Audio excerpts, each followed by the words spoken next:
Welcome to Britain in the autumn.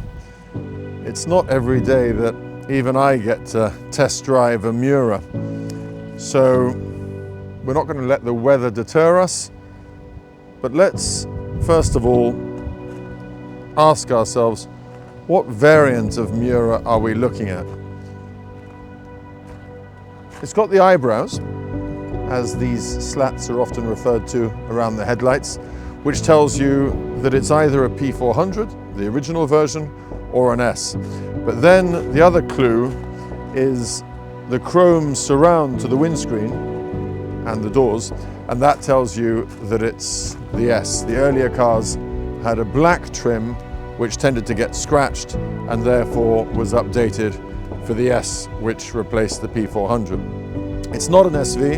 An SV you can pretty much immediately recognize because they did away with these, which were expensive to make and perhaps more stylistically 60s than 70s.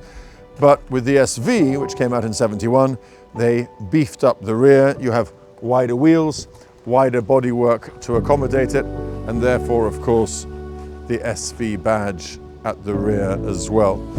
Some people will tell you that the SV is more powerful. I would say that Lamborghini increased the power by reprinting the brochure.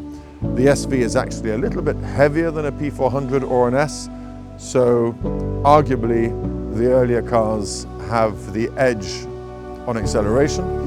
In terms of handling though, the SV with more rubber at the back feels more sure-footed, more planted. A P400 or an S are a little bit more nervous, perhaps more agile as well, but this is a child of the 60s, an SV is a child of the 70s.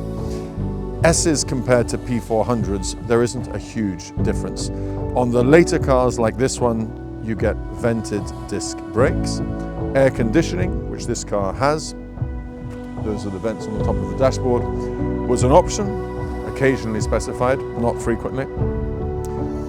Those are the main differences compared to a P400. Early P400s had a thinner chassis, which flexed a little bit. This, being an S, already has the stiffer chassis. You have the purity of lines of the original design, a few subtle improvements compared to a P400 or an earlier S, but not the aggression of an SV. If you look at the profile of that car, it's as near a perfect a line as you could get. That really is a good-looking car. As you can see, you don't sit that far above the ground. You have these very simple but very effective and very comfortable seats. I've done up to 800 kilometers in one day in a Miura and not had any major discomfort. Well, you might be deaf, but your back's okay at the end of it. Not that difficult to get into, even as a tall person. Just got to know how and get used to it. Right leg goes under the wheel first, and although you do look as if you're visiting the gynecologist, it is actually comfortable even for long trips. 5-speed gearbox, indicator stalk borrowed from a Mini, 2 main instruments, speedometer. Notice that it's not even graduated below 40 kilometers an hour. Lamborghini obviously thought that no Miura should be going any slower than that. And the rev counter, which infamously doesn't even have a red line. The red line is fear, as they used to say. Water temperature, oil pressure, fuel level, electric charge, and the clock. That's pretty much it. Oh, and of course, everybody smoked in the 60s, especially if you're driving a Lamborghini.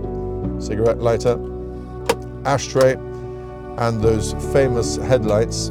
Not much use for flashing, but it does mean that they're very symmetrical with the body when they're down.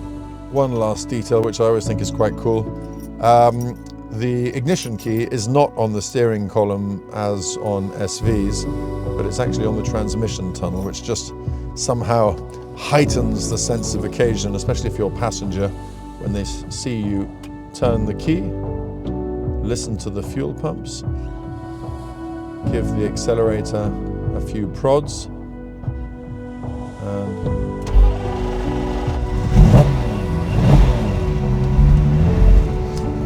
never get bored of listening to that sound. V12, 4 litre, perfection.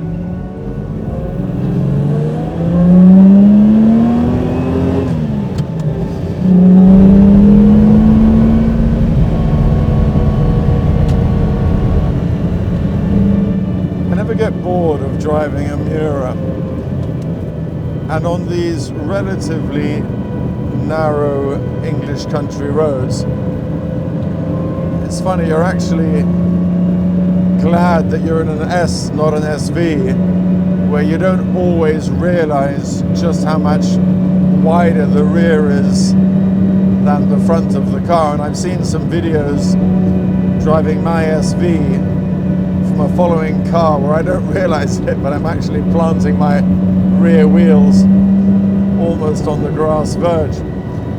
Engine sound in a Miura is always present, and when it sounds that good, you wouldn't want it any other way.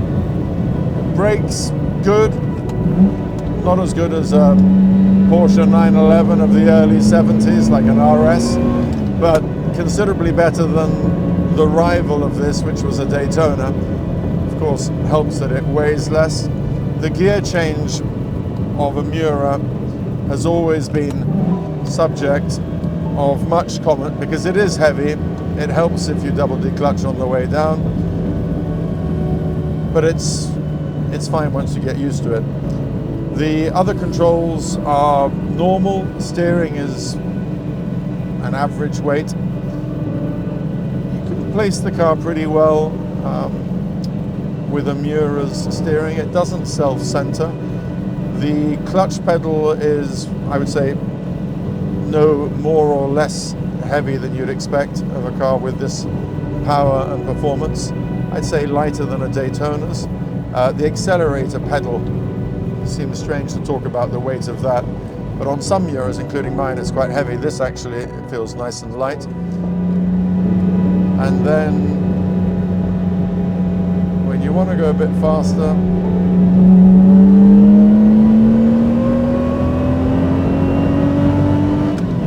$6,000. Does sound good, doesn't it? I've had a Miura for nearly 30 years, and you still don't get bored of it. And the view out over the bonnet,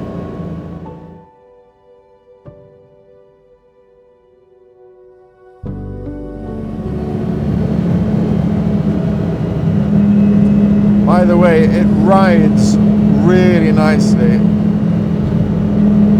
absorbs bumps, doesn't get flustered by changes of camber. You wouldn't expect a car like this, a 55-year-old supercar, to be comfortable. You'd expect it to be jittery, temperamental, but actually it rides really well. One of the reasons why you can do long trips in a Miura comfortably. We've taken them as far afield as the plains of Spain, the deserts of Morocco, and you very rarely touch underneath. You've got actually a decent amount of luggage space and more cabin space than, say, a Countach. Yes, headroom is at a premium, but manageable. I haven't modified the seat on my own car. You never get into a Miura and think, oh, this isn't as good as I remembered it.